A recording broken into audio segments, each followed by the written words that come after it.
Recording episode 226 with Mitzi Perdue, the one and only human trafficking, well, not the one and only, but yeah, the one and only human trafficking fighter in America at 79 years old. Yeah, you have there that. May not, to my knowledge, the UN recognizes 2,000 anti-trafficking organizations, and depending on the cutoff of the size of ones that aren't recognized by the United Nations, there are at least 40,000. Jeez. So, I am not unique in this field, but I do think that there is a limited number of women who are 79 who are part of this, and I love being my age. Yeah. So I've got no problem telling everybody, 79, everybody. Yeah. Well, you are more apt and sharp than most 49-year-old people I know. So that's just a number. I do love you, Tommy. By the way, so that our listeners and viewers know, Tommy Kerrigan is going to be so famous in just a few years. He's going to be the next Joe Rogan. And if you're listening right now, congratulations, because you're part of discovering the next Joe Rogan. Thank you, Mitzi. Well, now I am blushing. So now I look, yeah. Thank you, Mitzi. God willing, Deal with it. Yes, I will. And yeah, everybody listening, get in early, please. If you have any interesting guests, comment, leave a comment, email tommyspodcast@gmail.com. Send me a guest. I don't care who it is. I'll make an episode out of them. But right now, we've touched on human trafficking the last 2 episodes, and people have responded wildly to it. And you're the second video. So remember the first time I tried to run an ad on Facebook, and Facebook wouldn't let me, and I said, "Why? This isn't political. It's human trafficking." Well, the second time I ran an ad, I started with the title, "Facebook is censoring anti-human trafficking ads." You're kidding me. It got right through. They let it go right through, and they said just change the title, and they went back to the original title. But yeah, I put a knife in their ribs, and they let it go right through. So that's astonishing. Yeah. So, but I'm glad it did go through. Yeah. Because I am really eager to talk about this because, and it's a really dark subject. Yeah. But the people that I know who get into it know that they're doing so much good and preventing so much suffering that if you do get into it, you're going to feel good about what you do. Because my own theory of what life's about is increasing happiness and decreasing misery. And I cannot imagine a topic where an individual has a greater chance of decreasing misery. Yeah. And I'm going to make a bet that if somebody isn't already familiar with human trafficking, that these are words that just sort of glide by. I mean, human trafficking, what does that mean? Yeah. And the reason I know that that's likely to be the case for many, many, many of our listeners is that a year and a half ago, let's see, we're talking April of 2019. To me, the word human trafficking would just glide by. I didn't know what it meant. It sounded awful, but who knows? And it wouldn't be a focus of attention. But then there's something that happened that just rearranged my life. I saw something that I couldn't unsee. And it was a video. It was part of a lecture that I heard by a guy named Paul Hutchinson. And he showed videos of, I'm going to guess, maybe 20 little girls from Colombia, where he had this spectacular raid, which interrupted what was on its way to being an orgy of using these little girls for sex. And I looked at their faces, and I'm a grandmother. I've got a granddaughter roughly that age. And you look at the faces, and between despair and terror, it's something that you can't unsee. Well, so that left me. The word human trafficking meant a lot more to me after seeing what these little girls were up against. Well, that particular story has a happy ending because using paramilitary and retired military people, they actually had a full-scale rescue and their perpetrators ended up in jail. Yay. Awesome. But that did mean that I started wanting to know more about human trafficking. And here's what I learned about those little girls. A little girl who's trafficked, and let's say she's 12 years old. She's going to be forced to have sex with strangers 10 or 12 times a night. and that's 365 days a year. She may be violated 3,000 times in the course of a year. And can you imagine the pain and misery, first for her, but then think of her parents, her mother. I've talked with people since who've had children who were trafficked, and they tell me, there's never a happy hour in the parents' day, or in this case, the mother's day, because trafficking, it's unbelievably ghastly for the woman or the boy who's being trafficked, but it's also the end of the world for the parents. I mean, it just rips a hole in the lives of all the family members as well. I started thinking that this is the worst horror that human beings can do to each other. I mean, because, rape, just one rape can influence a person's life for the rest of their life. Mm-hmm. But imagine 3,000 rapes in a year. And then I learned what the life expectancy of a child who's been trafficked. I mean, they probably won't live 7 years, and what's going to happen to them. And by the way, I promise this is going to get lighter. Just visit the dark part with me for a moment. Yeah. But in fact, I'm telling how dark it is to tell how important it is when we can change that. Well, when the child is raped, let's say 12 times a night, 365 days a year, and whether she has her period or not, her life expectancy, her life is going to get cut short by an overdose or suicide or disease, or more recently, organ harvesting. Jesus. It's true. It is true. So that I mean, can you possibly imagine anything darker than what I've just been describing? No, I was thinking, like, what would be if you tried to just check off, to go through a checklist and make the most evil thing? What would it be? It would be the kidnapping and mental torture of children and their parents, followed by a plethora of rapes every day for a year, culminating in someone getting rich off their sale and then their life ending short via drug overdose, suicide, or organ harvesting. That's, I mean, I don't really know. Dark than that. I really don't think it can. Okay, but then let me give you some statistics to go along with this. And the statistics I'm going to share, they all come from the United Nations. Okay. The UN, the International Labor Organization. I've seen that it's at least 40 million people who are enslaved. And the economics of this is spectacularly evil. In fact, I call it the evil equation. Mm-hmm. The three biggest sources of revenue for criminal activity for the cartels, they are, and I'm not giving them in an order, but there's illegal drug sales, there's illegal weapon sales, and there's human trafficking. And when a year and a half ago, human trafficking rated third at $150 billion a year. It's right now second, and I think drug trafficking is first. But imagine $150 billion a year, and then, for mind-boggling injustice, what I'm about to tell you right now comes from an NYPD guy that I talked with. He told me that if a trafficker, or let's call him a pimp, just to use more general terms, if a pimp has 4 girls and he's operating in New York City, his income will be $1 million a year. So there's all this suffering, and then the bad guy is getting rich and he's not paying taxes on this. And then he's probably paying some protection money to people mm-hmm. higher up mm-hmm. until the people at the top of this pyramid of collecting money from traffickers, they're making billions of dollars.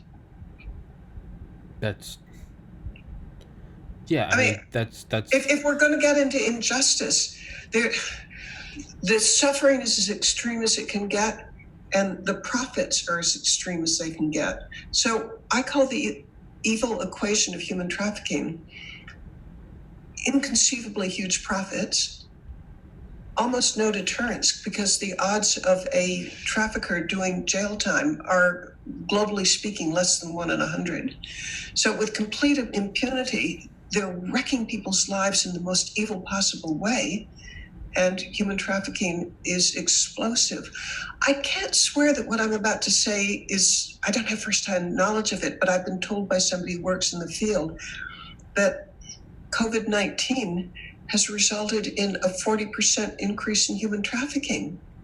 And you might think, how could that possibly be? My expectation was going to be that it would go down because of social distancing and people being afraid of catching a disease. Nope. COVID-19 has caused up to 1 billion out of our 7 billion people on the planet to fall into an extreme poverty.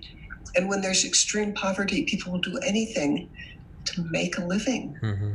And so this person I was talking to thinks that trafficking has increased by 40% because of COVID-19.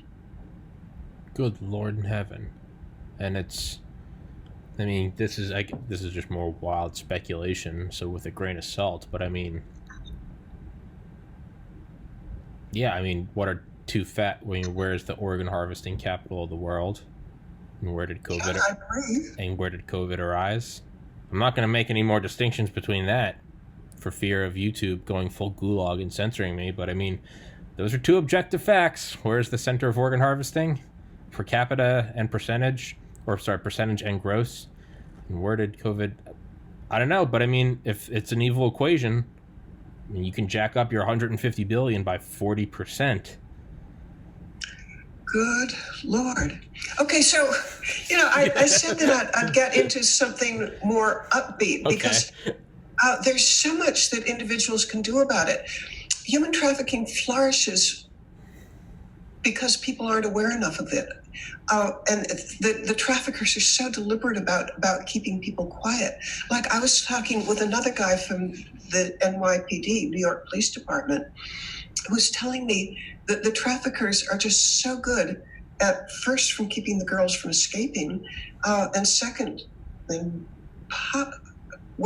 just another factor that's inconceivably horrible is that they will keep the girls from testifying against them. And this NYPD guy was telling me that he visited a girl in the hospital where her trafficker had taken a bottle of Corona beer. I love Corona beer, so I'm not out to say anything bad against them, but this is the story. Yeah. He took one of those glass bottles of Corona beer that has a nice long neck. He whacked it against the curb. We're talking New York City. Broke it off, then held the girl who was trying to escape from him, held her in a vice-like grip where with his elbow, he's holding her head against his chest, like in a vice-like grip. And then he takes the smashed neck of the Corona beer bottle and he goes from her eye to her chin. And she had 42 stitches. Now you would think that girl would testify against the guy who did it. She's in the hospital. In theory, she's safe. She's talking with a policeman who, wants to help her. She wouldn't speak. She wouldn't tell him.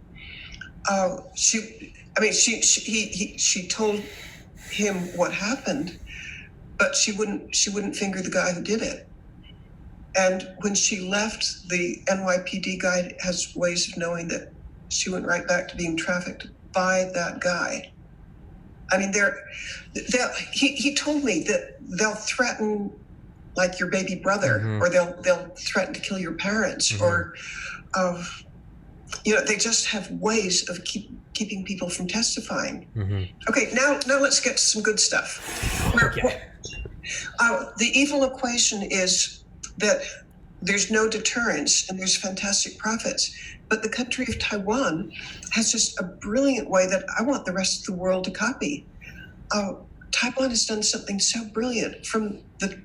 I believe from the president of the country on down, they've made it a priority to do something about human trafficking. And they're recognized by the U.S. State Department as just being an outstanding example. And here's what they do. They have budgeted enough money to have safe houses, and I think it's like a complex of houses where if a girl is trafficked, when they rescue her, they'll put her in this safe house for, it could be for half a year, until she gets to testify against the bad guy. And if they need to have her family in there as well, they will. And during the time while they're developing the case against the trafficker, she's perfectly safe, but she's also being taught skills where she can earn her own living. Because one of the terrible problems is you rescue a girl who's been trafficked and she has no skills, and she needs food, she needs shelter. She'll go back to making a living the only way that she knows, even though that's the worst possible nightmare for her. Starvation, beatings, rapes. But she'll do even that in order to have a roof over her head and food in her mouth. But so here's what Taiwan's done. It's broken that cycle of the girls being unwilling to testify against their traffickers, because they simply are safe. They're guests of the government until the person who's threatening them is behind bars. And the net result of that, and I hope I have these statistics right, but don't hold me to them because they're kind of from memory. But I visited Taiwan, and I talked with the retired police officer who was in charge of this. I think he may have been in the head of the Taipei police force, but he told me that they had 463 convictions. That means 463 guys off the streets. But he said even better than that, the traffickers now have to keep in mind that what was never true before is true now, that they may be in jail for 10 or 15 years. Yeah. And so suddenly there's a deterrence, and trafficking just drops. And our State Department recognizes that this approach works. So if only we could get countries throughout the world to budget for providing safe houses for girls or boys who are trafficked until they can testify, so that there's a deterrence. Well, that's one factor in the evil equation. Okay. That's the factor of that there's no deterrence because people are scared to testify against the traffickers. The other factor is that simply extraordinary profits. I mean, $150 billion. You can. Yeah. I mean, there are many countries that don't have anywhere near that income. And in this case, it's tax-free, and the people just, and it's tightly interwound with arms trafficking and drug trafficking. So if you can attack the income for the people at the top of the pyramid who are raking in billions and billions of dollars, but how would you do it? Well, just recently, and what I'm about to share with our listeners and our viewers, I can tell you the overall sort of outline of the solution, okay, but I'm not sure I've got the details right. I have to do a lot more digging. Sure. But directionally, I'm certain that I'm right. And here goes. There's a group, it's the International Fraud Group, that gets called in, and probably for the last 15 or 20 years, when a big company has a problem with counterfeiters. And I'll tie this back to human trafficking in a moment. But hypothetically, supposing you're Microsoft, actually, I think it is Microsoft we're talking about, but in case I'm wrong, let's just say a big computer company named Microsoft. Named Microsoft. Well, big computer company is getting ripped off to the tune of tens of millions, maybe $100 million a year because people copy their software. And they hire people to shut this down, but it's whack-a-mole because there's one guy who has lots of copies of Office or Excel or whatever, mm-hmm, and they sell the disks out of the trunk of their car, and you shut him down, and five others just come up again. Yeah. So the International Fraud Group had the idea, you're attacking it on a retail level. Let's go farther up the pyramid, mm-hmm, to the wholesale level, mm-hmm, the people who are really making the money. Mm-hmm. They discovered that maybe there were 20 crime families that were part of the software counterfeiting, and using military grade expertise in maneuvering in the dark web using artificial intelligence, taking advantage of big data, they were able to crack the way that the bad guys have of keeping their money, their $150 billion. No, wait, I've got to back up because we're still talking computers. They had ways of tracking the software counterfeiters where they could show with absolute certainty they could go to a bank that was handling the transactions of these 20 big guys who were responsible for virtually all the counterfeiting. They distribute their counterfeit discs down to like street level. The guy who's selling it from the back of his trunk of his car. The people who were really making the money and were the 20 families that were responsible for how about all of it. The international fraud group could find the transactions, and they could prove to the bank that was handling the transactions, you realize you're handling hot money, you're money laundering. Yeah. Now the bank has and actually there are several banks involved, but every one of them had an extreme motivation for freezing the account and allowing the big computer company to seize it. Because, and here's the motivation that the bank has.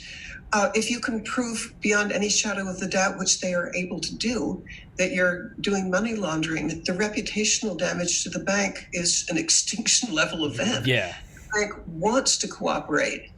And even supposing the bank didn't want to cooperate, then they're up against fines and maybe even being shut down. So the bank just will do everything they can to cooperate as fast as they can. And in the case of the giant computer company, they found that for every dollar that they invested in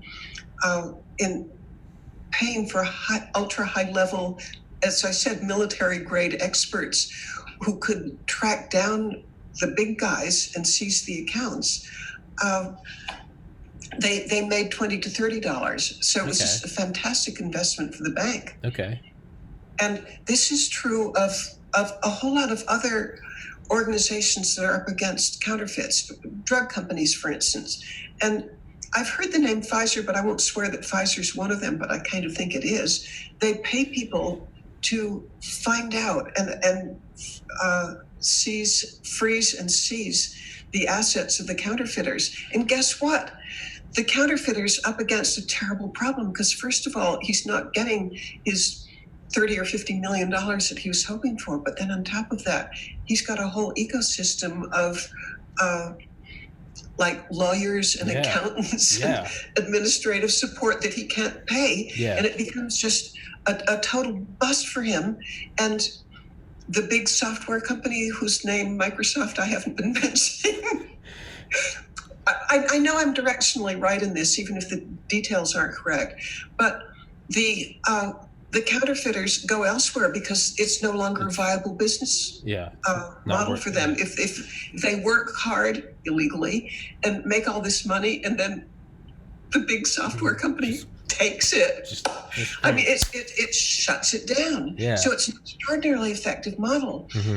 But the model only works when there's an industry that's being damaged, like a big pharmaceutical company, a big software company, because they will self-finance the cure.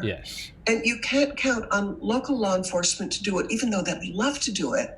But local law enforcement doesn't have the transnational reach that an international group would be. And then on top of that, they're stretched as thin as can be with rapes and murders and arson and whatever other local thing that they're trying to put a lid on. And they do not have disposable income to solve Microsoft's problem.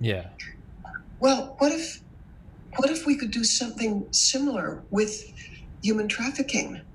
Now, the great big obstacle to this is the victims of human trafficking aren't like one company, like a pharmaceutical company that can self-fund the cure for their problem. So how do you get 40 million people who are being trafficked? How do you get them to fund, like, let's say it's a retired FBI guy or a retired special ops guy, And people bid for these guys. I mean, I've heard of one person who gets $250,000 a year for his expertise. How do you get them? How do you get a big pool of money to attack a global transnational problem? Mm-hmm. And it occurred to me, and this is brainstorming at this point. And boy, if any of our listeners or viewers have ideas on this, please contact me, Mitzi at MitziPerdue.com. And Perdue is spelled like chicken, not like the university. It's P-E-R-D-U-E. I'll put that in the description. MitziPerdue.com. What if there's a huge charity that would fund this, or maybe a conglomeration of charities, and since it's hot money and it's certainly not going to go back to the traffickers, I mean, in theory, there could be tens of billions of dollars, which could be plowed back into the foundation to even expand hiring more and more people until you seriously interrupt the business model of the traffickers. It could be, or possibly again, when you've got tens, 20, $50 billion that are at stake, and maybe it's even 150 billion that goes through banks through hot money. Maybe that money could go help fund some of the anti-trafficking organizations, some of the rescue operations, some of the rehabilitation operations. But the thing that has to happen is there has to be some large foundation or consortium of foundations that would fund the research to interfere with the extraordinary profits that human trafficking generates right now. And now I'll wind down and listen to you. I've monologued for far too long. No. Please keep going. That's I'm staring because I'm hooked. It's how do you do that though? How do you get that consortium of everyone together to pool the money that has, as you said, the same way of these huge corporations that have excellent security measures because they essentially can hire away ex-counterintelligence guys, right? Because there's a motive. You're taking their money. But you're right, there's no legal human trafficking like that's like, hey, you guys are cutting in on our goods. It's how do you get that outside source? How do you Well, I'll tell you my tentative plan, but if somebody can come up with a better plan, and this is sort of brainstorming, and I don't know I can pull it off, but I'm going to give it everything I've got. Sure.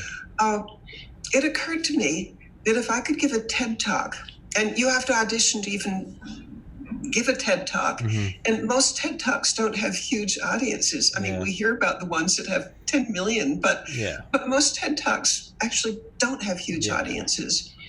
But what if I could give a good enough TED Talk and propose this? And all right, this is, well, Frank Perdue used to say, along with loads of other people who say the same thing, go big or go home. Well, why not dream of getting 5 million people to watch this? And then I would use that as sort of a foot in the door to call on the Ford Foundation or any of the other big ones and say, look, 5 million people are interested in this. Would you please pay attention and consider it? And I said that I was giving it my all. I have hired, and I'm already using, a TED Talk coach. I've also, although I haven't begun yet, hired a voice coach, because your voice is just so important for convincing people or making people want to listen. And I don't think I'm bad, but I think that what if I could get 50% better? And then I bet you didn't know this, and I bet our listeners or viewers don't know this, but do you realize there's actually people who study what makes things go viral? I mean, it's almost like a profession, and I didn't hire. It's volunteer. There's a person who's volunteering to help me to inject into the TED Talk that I want to give elements that would make it go viral, including visual ones. And then there's a neuroscientist who's really big on what crawls into your mind and sticks, and he's advising me. And I figure, I'll take all the help that I can get. Anybody who has ideas for how to make the world's best viral TED Talk, the goal of which is to attack one of the worst scourges that afflicts humanity. I'd sure like to hear from you. And again, that's Mitzi, Mitzi, at MitziPerdue.com.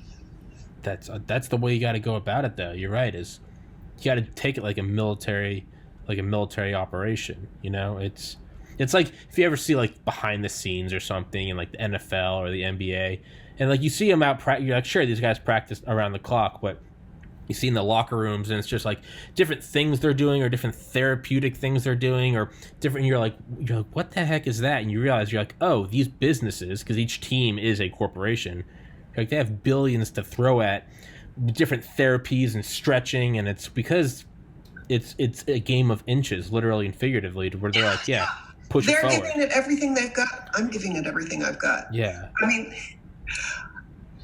mean, even to the extent of trying to improve my voice. And by the way, I haven't started with a voice coach yet, but I do know that they like you to like vary your pitch, or speak softly, or speak loudly, or talk rapidly, or talk slowly. Things that you may have no idea why you like to listen to one person rather than another. Yeah. But they use all these techniques. Yeah, and I want to use them all. Well, I said you do have a relaxing voice, and that's something some people have, and they've actually broken it down into a science, and it's ASMR, autonomic sensory meridian response, and it helps people relax. It helps some people use it for sleep, but I remember experiencing it the first time I ever experienced it. I was like 7, and I just remember my kindergarten teacher was explaining something to me. And I realized that it wasn't even what she was explaining, you know, it was like addition. But I was just like hooked on listening because I was very, very relaxed. And it's what works for some people doesn't work for other people. But some people can just talk very well in a way that I don't even know if it can be learned. I think it's just how you do it. You've got it. I mean, yeah.